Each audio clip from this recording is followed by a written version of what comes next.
प्यारे बच्चों, कक्षा 7 हिंदी व्याकरण में आज हम अनेकार्थक शब्द पढ़ेंगे और याद करेंगे। अनेकार्थक का नाम जैसे बच्चों नाम से ही पता लगता हमें कि जिस शब्द के अनेक अर्थ निकलते हैं उन्हें ही हम अनेकार्थक शब्द कहते हैं। हिंदी भाषा में अनेक ऐसे शब्द हैं जिनके एक से अधिक अर्थ निकलते हैं।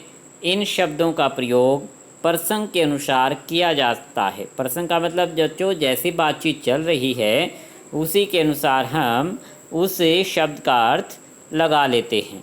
दिखने में दिखाई दे रहे हैं कि पर्यायवाची हैं, लेकिन पर्यायवाची से बच्चों ये अलग हैं।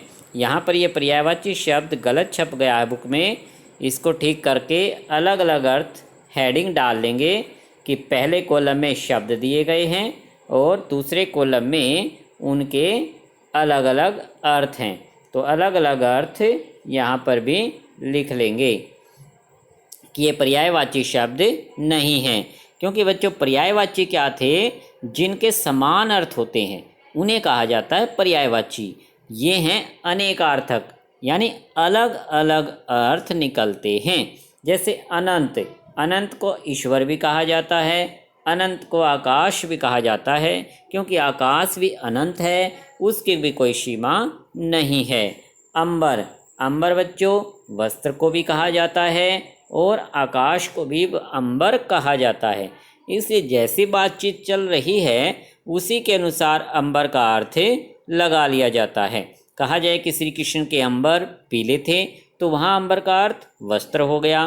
कहा जाए कि यह इमारत अंबर को छू रही है तो वहाँ अंबर का अर्थ आकाश हो जाएगा। तो इस तरह से बच्चों अर्थ के अनुसार शब्द को प्रयोग कर लिया जाता है। अक्षर ईश्वर को भी कहा जाता है, वर्ण भी अक्षर होता है। तो तीन तीन अर्थ दिए गए हैं, तो आपको कम से कम दो दो अलग अलग अर्थ याद करने हैं। अंक गिनती को कहा जाता है, नाटक का जो भाग है उसको भी अंक कह दिया जाता है। दंड सजा को, एक व्यायाम भी है दंड, दंड लगाना कहते हैं, व्यायाम करना होता है।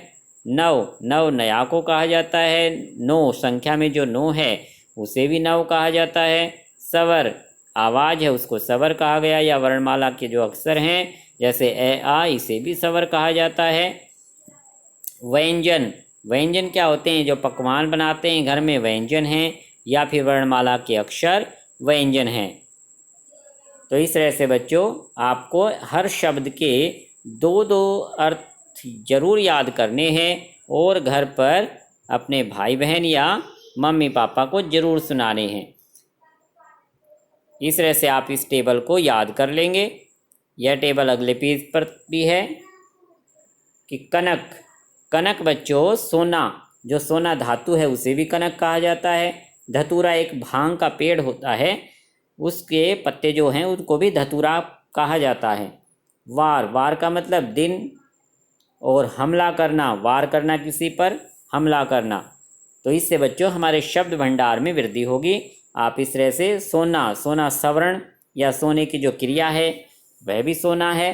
हार, हार शब्द के दो अर्थ निकलने की, प्राज्य हो जाना या माला। भाग यानी हिस्सा, या फिर भाग का मतलब भागना, भाग का मतलब भाग्य भी है। तो कम से कम दो शब्द, दो अर्थ जरूर याद करें। पूरव, पहले को भी कहा जाता है और एक दिशा का नाम भी पूरव है।